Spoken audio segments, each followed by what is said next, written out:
Last week we read how the voice from above instructed Savitri what she has to do for the next step of her yoga.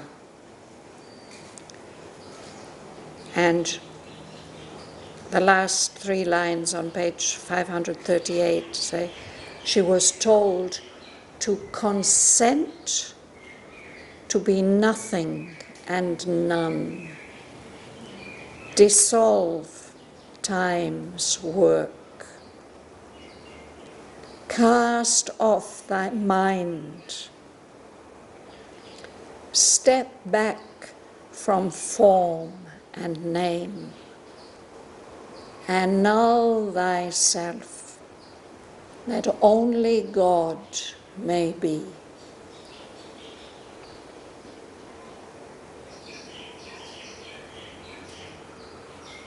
In the normal human state, we are focused in our surface personality.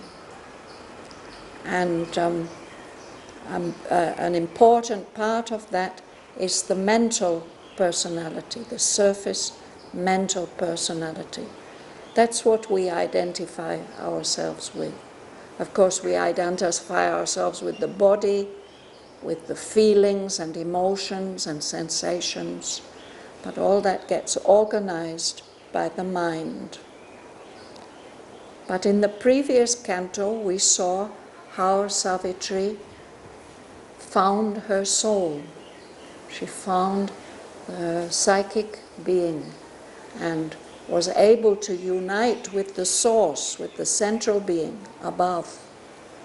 So that already means that she's no longer fully organized in the mind. She has another center of identification. But now she's being asked to give up even that sense of individuality, of being a person. And for that, she's told, you have to cast off your mind. You have to step back from everything that the mind tells you about forms and names.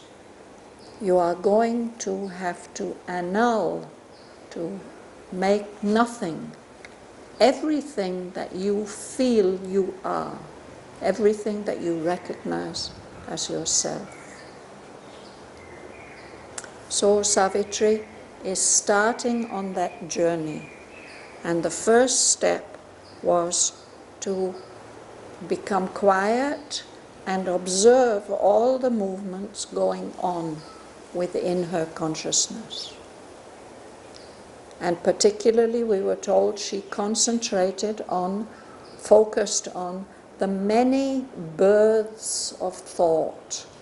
Where are the thoughts coming from? And in the last 2 lines which we read, we were told, in our unseen subtle body, thought is born. Or there it enters from the cosmic field. So either it comes up from the subtle levels of our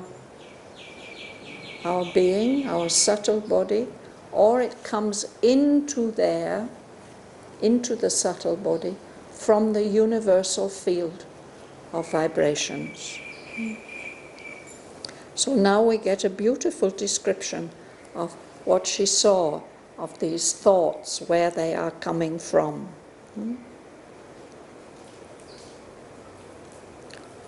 Oft from her soul stepped out a naked thought, luminous, with mysteried lips and wonderful eyes.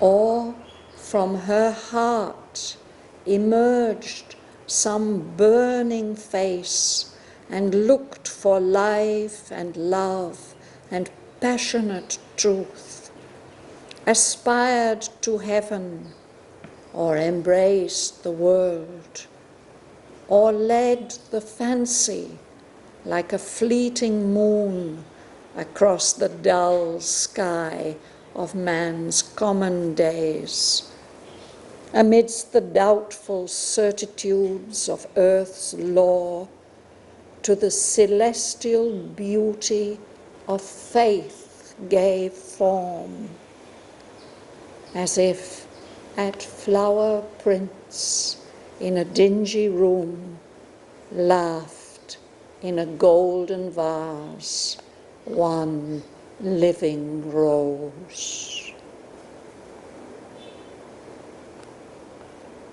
A thaumaturgist sat in her heart's deep, compelled the forward stride, the upward look, till wonder leaped into the illumined breast, and life grew marvelous with transfiguring hope.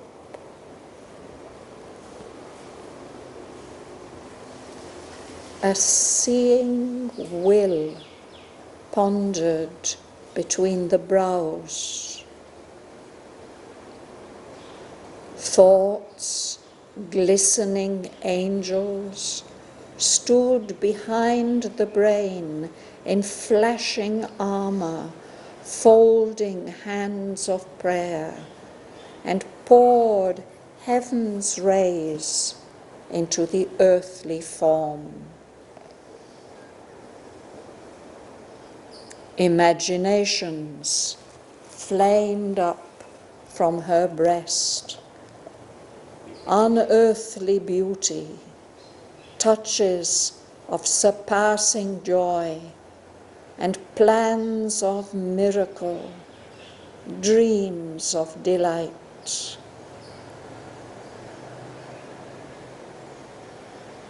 Around her navel lotus, clustering close, her large sensations of the teeming worlds streamed their dumb movements of the unformed idea,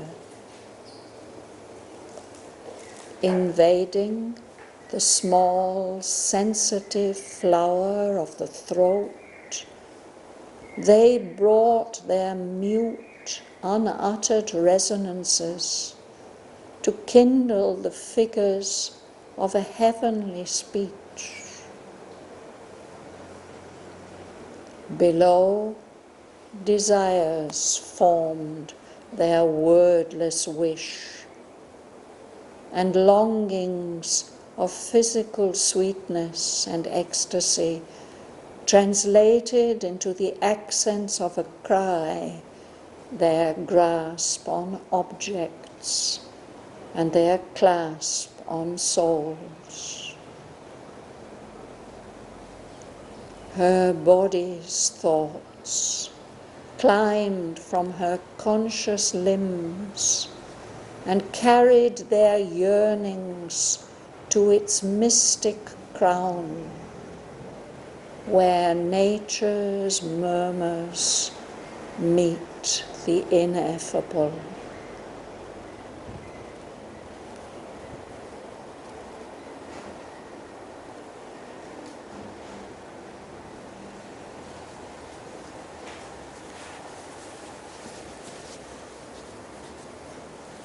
So in the previous chapter we read about the chakras, the different centers, and how they had been transformed by that descent of the mother's presence into Savitri's whole being. So now when she looks in her inner being, very, very beautiful thoughts come out from all the centers. This might not be our own normal experience. Exceptionally, something like this might happen.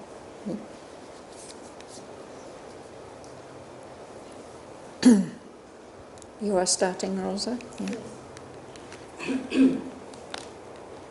Forth from her soul stepped out a naked thought, luminous with mysterious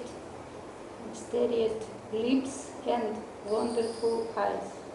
Or from her heart emerged some burning face and looked for life and love and patient truth. Aspired to heaven, or embraced the world, or led the fancy like a fleeting moon across the dull sky of man's common days, amidst the doubtful certitudes of earth's law, to the celestial beauty of fate gave form, as if a flower prince in a dingy room laughed in a golden vase on living rose. Yes.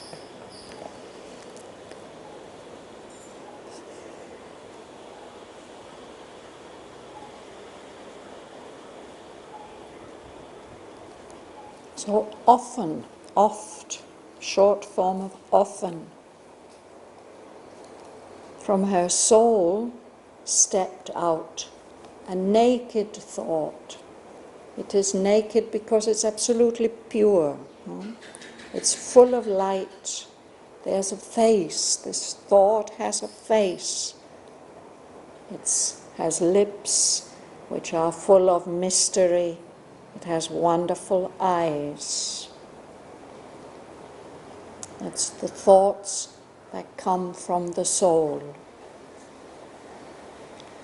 And then the rest of the lines which Rosa read refer to the kind of thoughts which come from the heart center. From her heart emerged, came out, some burning face, a face that's full of flame and intensity, that's looking for life and love and passionate truth. The heart is passionate. It wants intense feeling, and even truth should be passionate. It should have some intensity. So those thoughts, some of them aspired to heaven, some of them embraced the world, and some of them led the imagination, the fancy or fantasy. So those thoughts, they are like a fleeting moon. A moon, maybe a full moon, but it is coming and going, like when there are clouds in the sky. But still, that moon, even though it's fleeting, it lights up the dull sky of man's common days, our ordinary grey days that are like nights actually. They get lit up by these thoughts that come from the heart.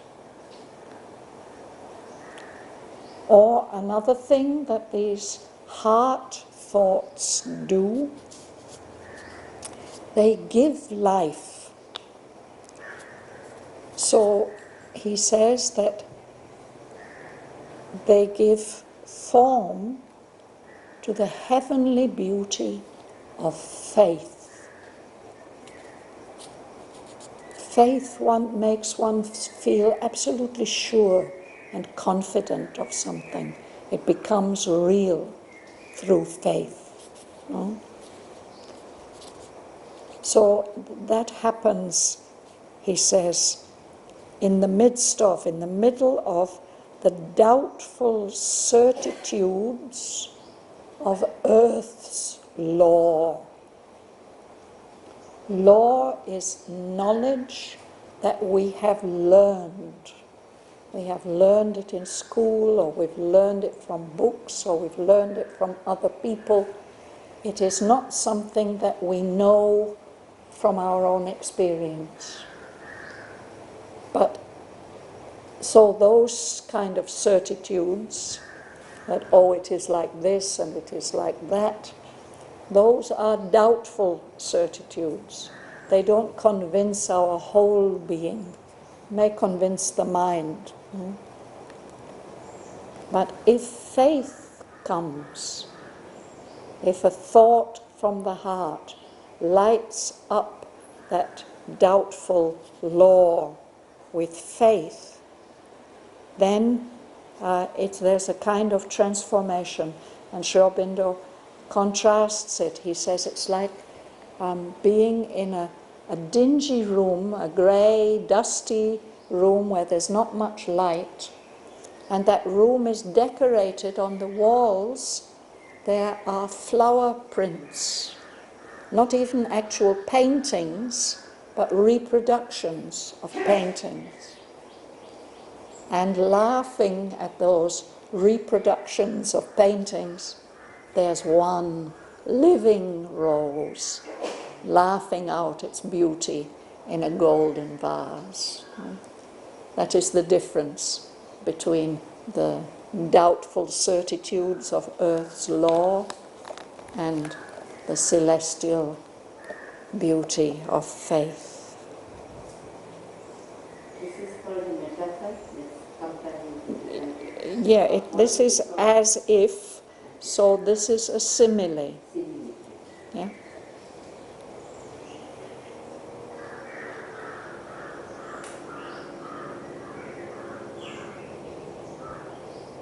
Joel.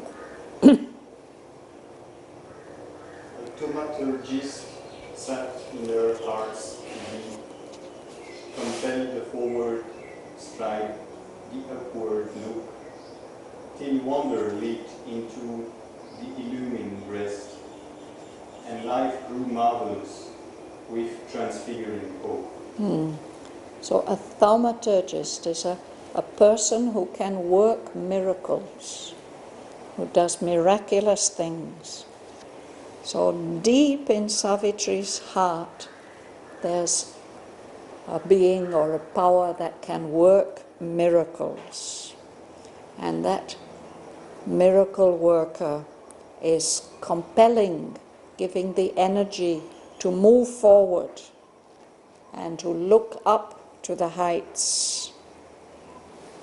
And by that influence, it's as if wonder leaps into the breast, which becomes full of light. No? And then the whole of life grows marvelous with transfiguring hope. This can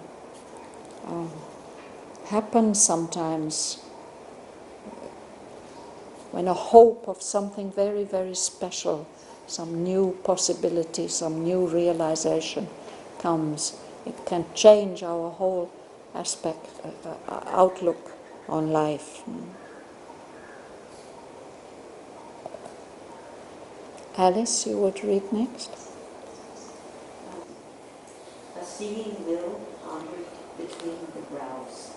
Thoughts, glistening angels, stood behind the brain in flashing armor, folding hands of prayer, and poured heaven's rays into the earthly form. So she sees these things also. No? In the subtle body, there's a seeing will, a will that has the power of vision, and that is seated here in this chakra, the chakra of vision and will, between the brows. And she also sees special kind of thoughts standing behind the brain, not where the ordinary thoughts are formed. They are like angels, shining, wearing armor. They are warriors. but at the same time they are folding hands of prayer, they are worshipping. And their work is to pour the light of heaven into the earthly form. They are doing that, standing behind the brain, receiving the light from above and passing it into the body. So these are different kinds of thoughts that are arising in her or in common man also. I think this is in Savitri. Of course, this can happen to us, but next Aurobindo will tell us that for us it is a bit different. Yes, but this can happen.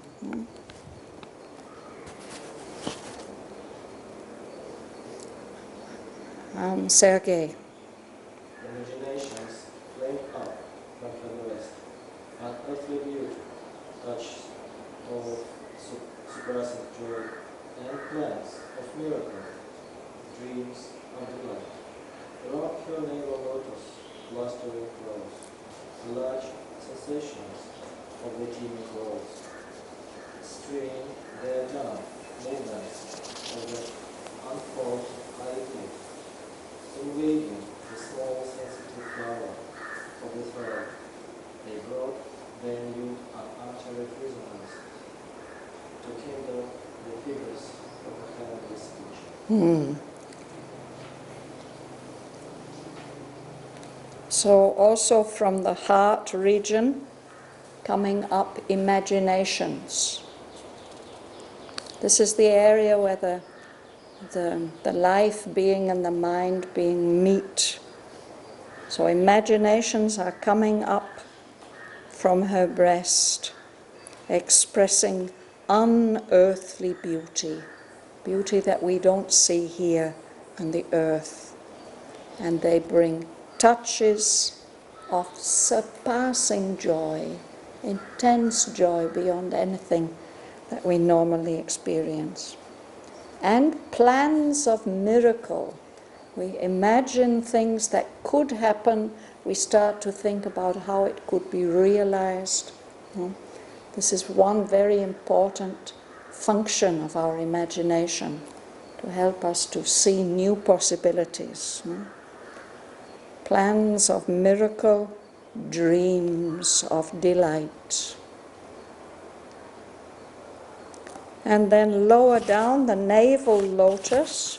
This is the center of sensations. So around the navel lotus, clustering close, all these sensations. But now in Savitri, these are not just physical sensations. These are large, wide sensations of the teeming worlds. So it means not only physical sensations, but subtle sensations from the many worlds. And they are streaming into her consciousness. They're dumb movements. They don't express themselves in words. They are just movements, these sensations. But they do express unformed ideas. And those clustering around the navel, they come up to invade, to enter here the throat chakra, the small sensitive flower of the throat, which is where things get expressed. So to there they brought their mute, unuttered resonances. They are dumb, they don't speak, they don't utter, they don't say or express anything, but there's some kind of vibration that comes up to here, and here at the throat it kindles, it sets fire, it sets alight the figures of a heavenly speech. This is where things get put into words.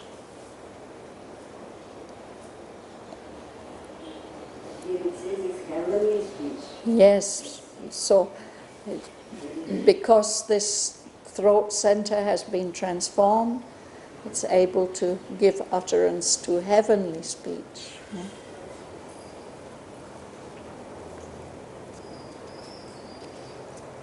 Suresh. Below, besides, formed the wordless wish and longings of physical sweetness and ecstasy, translated into the accents of a cry, the grasp on objects and the grasp on souls. So there's this lower center here where the desires come from. This is where the desires, they don't put things in words, but they make suggestions to us. No? They formed their wordless wish, and that's where there are longings of all different kinds, longings of physical sweetness and ecstasy. And these, they don't express themselves in words, but it's like they're crying, calling out for something. Accent. People speak with different accents. Rosa speaks with a Russian accent, and Alice speaks with an American accent, and Joel speaks with a French accent, and so on. But a cry can also have an accent. It can have a way of expressing itself, a special sound. No? And this is where we have our grasp on objects. This is where we are in contact with the world around us. No? But in this lower center too, Savitri sees that there's a way of clasping souls, having a subtler contact with the beings and things around. Andres? Her body's thoughts climbed from her conscious limbs and carried their journeys to its mystic crown, where nature's murmurs meet the ineffable. Yes. So all these thoughts coming from different parts of the body, even from the most physical parts, they move up, and her limbs have become conscious. In us, it's usually not like that. We only become conscious if there's a pain somewhere, something goes wrong. But all these thoughts are climbing up, and most of them are yearning, they are asking or calling, crying for something, up to this mystic crown which is just above the top of the head here. And this is the center here, the Sahasradala, where the cries and murmurs of nature meet the higher levels. So Savitri observes all this happening.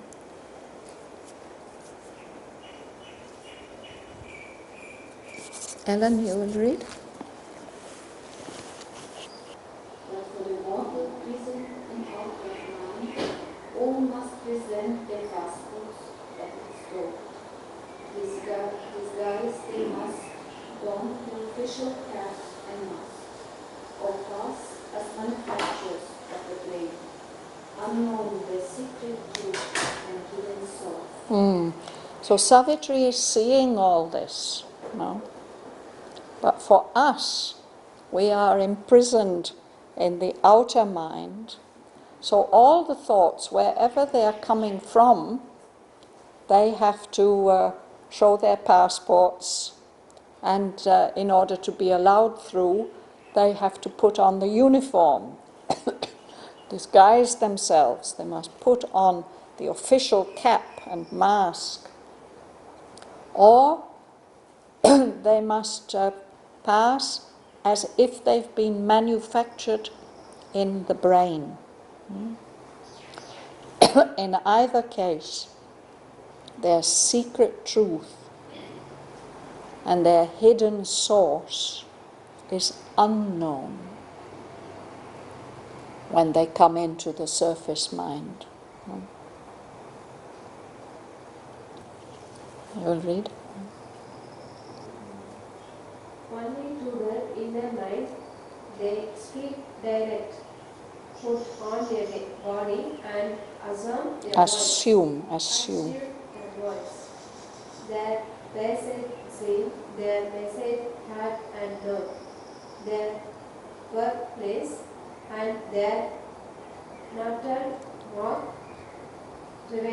revealed and stand confessed to an immortal sight. Our nature's messages to the witness soul. Yes. So as long as we are imprisoned in our outward mind, we won't be able to see what these thoughts are and where they're coming from and what they have to say to us. Only they speak directly to the inner mind. We have a deeper mind within, and they can speak to that inner mind. Then they can put on an appearance, a body. They can speak, they can say something. Their passage, where they have come from, can be seen, and their message can be heard and known, and even can be revealed, can be shown where they were born and what is the mark of their birth, their natal mark, the sign of where they were born, their special characteristic. Then, to the inner mind, they can stand confessed, undisguised, open, obvious, what they really are to the sight of the immortal, and can be seen as the messengers from our nature to speaking to, carrying the messages to our soul, our witness soul, which is standing and watching. So that is what Savitri is doing. She's stepping back into the witness soul, and so she can see all these messengers as they are.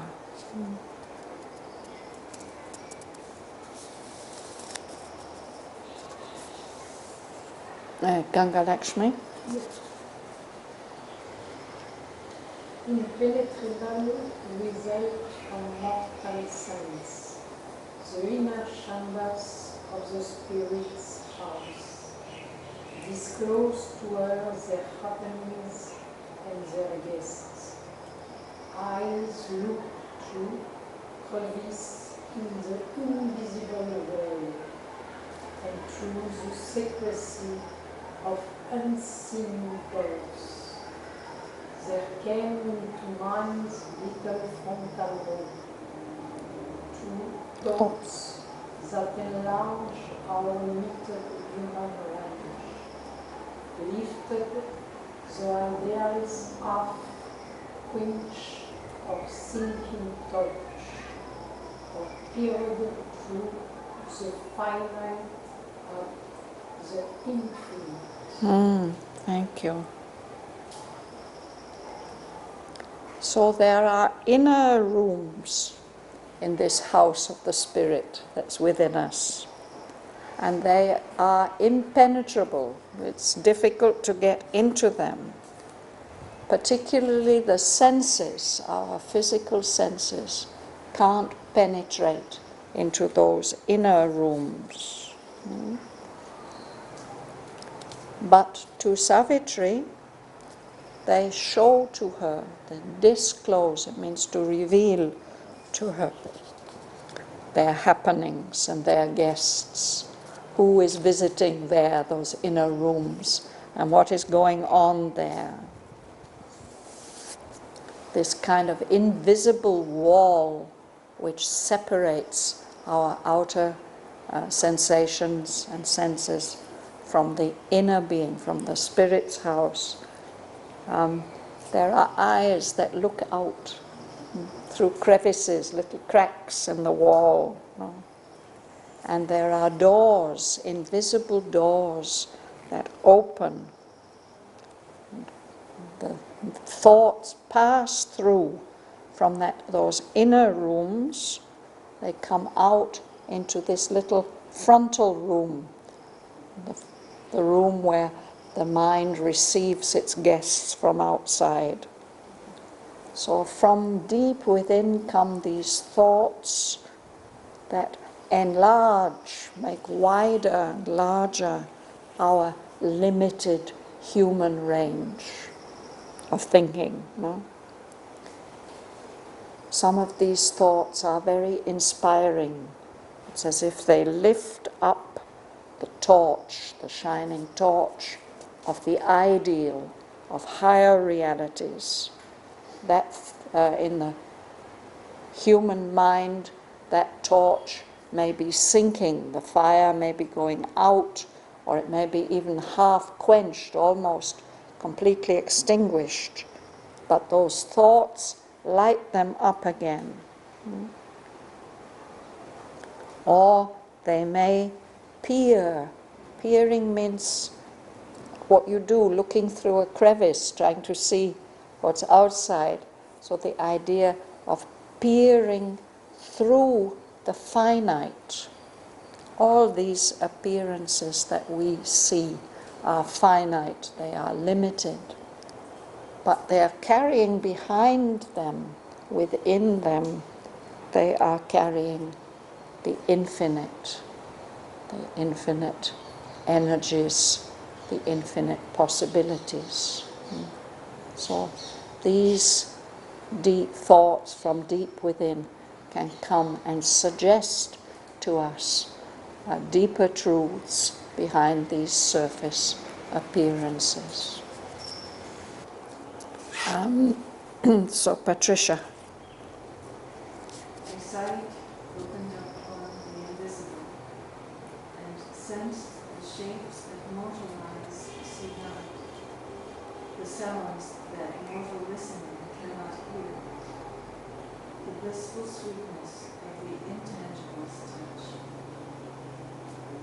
The objects that to us are empty air are there the stuff of daily experience and the common pattern of sense and thought. Yes.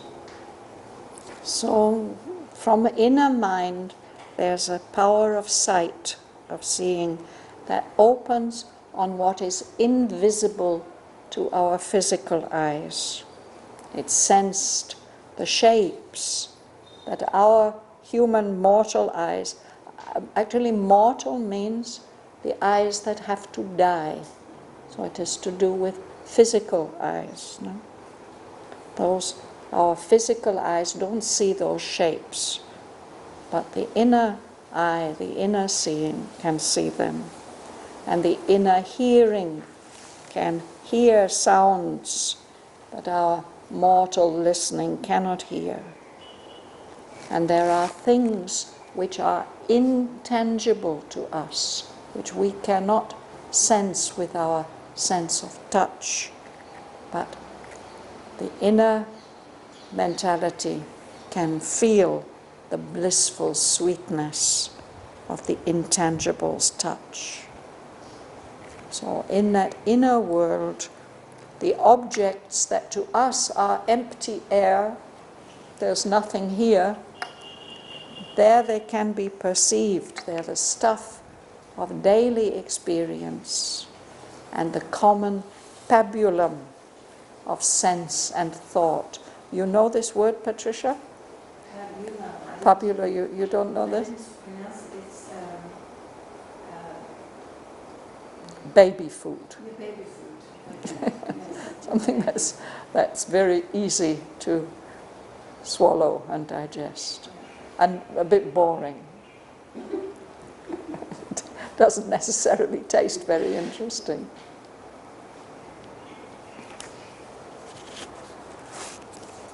Very well. The beings of the subtle realms appeared and senses This is scenes. and senses concealed behind our earthly scene. She saw the light of remote continents and distance defend not to voices far. She felt the movements crossing unknown lines. Past events appeared before her eyes. So this is what happens when the inner mind opens up. No? It begins to be able to see the beings who live in the subtle realms, the subtle worlds. And she can see scenes, landscapes, things happening that are hidden behind these scenes that we see, these appearances. And she can see into the distance. She can see the life of remote continents, continents that are very far away. And she can also not only see but hear that life which is there on those far away continents. She can hear the voices there. The fact that there's distance, it doesn't deafen the subtle hearing. She can feel the movements, the energies and thoughts that are passing through minds of people far away that she doesn't know. And she becomes able to see the events of the past happening right before the inner eyes.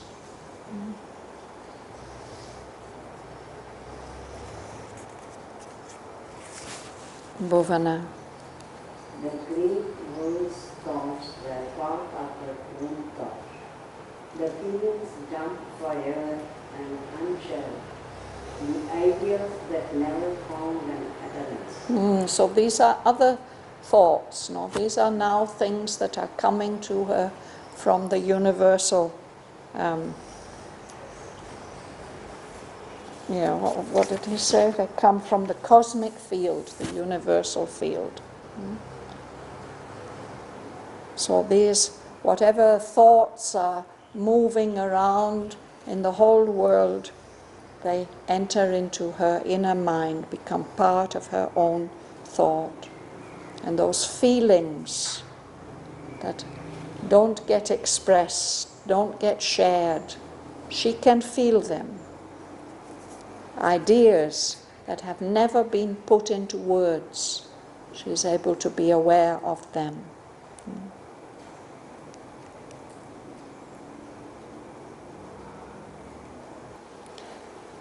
The dim subconscious incoherent hints laid bare a meaning twisted, deep and strange, the bizarre secret of their fumbling speech, their links with underlying reality. The unseen grew visible and audible. Thoughts leaped down from a superconscient field like eagles swooping from a viewless peak. Thoughts gleamed up from the screened subliminal depths like golden fishes from a hidden sea.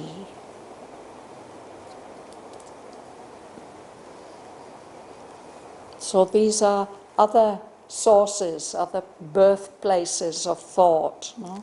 Some of them come up from the dim subconscious, and they come up in the form of hints, small indications. You give somebody a hint, you don't tell them fully, just a short idea. These hints are incoherent. They don't get fully expressed. They're not fully formed. But to her perception, they reveal a meaning, but a meaning that is very twisted, that's deep, that's strange. They get expressed in a fumbling speech. When you're fumbling, you don't find, your fingers don't work properly, you can't do things properly, you can't find what you want. So a speech that can't really express what it wants to say. That wants to express a bizarre secret, a strange secret. And those hints and that fumbling speech, they do have a connection with underlying reality. What's the secrets that are underlying what we think of as reality. And to her consciousness, what is unseen became seen and heard. And she's aware that thoughts come from very high up. Thoughts are leaping down from a superconscient field, a level which is beyond the reach of our consciousness. But thoughts do come down from there. They come down like eagles, eagles who come down to catch their prey, swooping down, coming from a very, very high peak. And other thoughts are shining up from these hidden depths as if from a deep sea, golden fishes appearing, gleaming up from a hidden sea. So we have these heights and these depths in our being. We have the subliminal areas beyond, in the inner consciousness. Also, our inner mind can reach very, very far, become aware of what's going on in the whole world. Thoughts can come from all these places, and Savitri is becoming aware of that. What is the actual meaning of subliminal? The root of the word is limen, which is a threshold. What is the word for threshold in Tamil? Where we step over to enter through the door. It must have a name. You can call it as ideveli. Ideveli, the space between two places. Yeah, that kind of borderline between the outside and the inside, the threshold. So in all cultures, that's a very important place. I know in some parts of India, you can't step on it. You're not supposed to put your foot on, you're not supposed to sit there. You can sit on the step outside or the step inside, but not on the threshold. No? So there's a kind of threshold, a borderline like that, between our outer consciousness and our inner consciousness. But just as you can stand outside the door and get some idea what's happening inside, with the subliminal, we can become aware, if we're in a receptive state, of some things that are there in the subliminal. But to be able to really know, then you would have to step over and go into that other state of consciousness. But that's the idea with subliminal, that it's not completely subconscious or superconscious. It somehow can be accessible.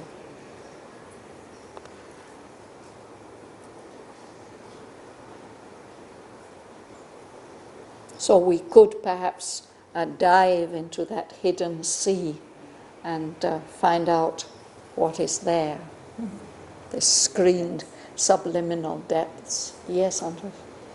So this would mean that according to the quality of our thoughts, we could guess with which part of our where being they are coming from. or what connection do we have at that moment? Yes, we could, but he says here that it's difficult for us in our outer mind. We would have to access the inner mind to be able to be really aware where these thoughts are coming from and what kind of message they're carrying. So that's perhaps what we try to do in meditation or concentration. We quieten the surface mind and become aware. And of course there are different kind of exercises that one can practice, visualizations of, opening that inner door and seeing who comes out and speaks to you, what they have to say.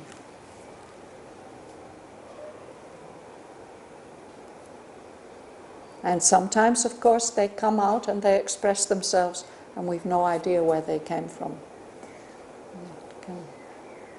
This can happen in the form of inspiration, and it can happen in the form of, really harmful things that we say, and we can't imagine how we could ever have let them pass through our lips. No? So it's better to be conscious and to know what is the origin.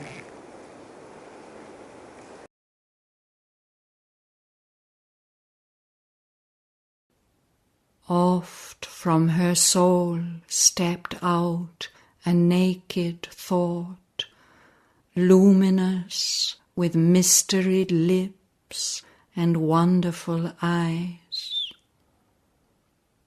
Or from her heart emerged some burning face and looked for life and love and passionate truth, aspired to heaven, or embraced the world, or led the fancy like a fleeting moon across the dull sky of man's common days, amidst the doubtful certitudes of earth's law.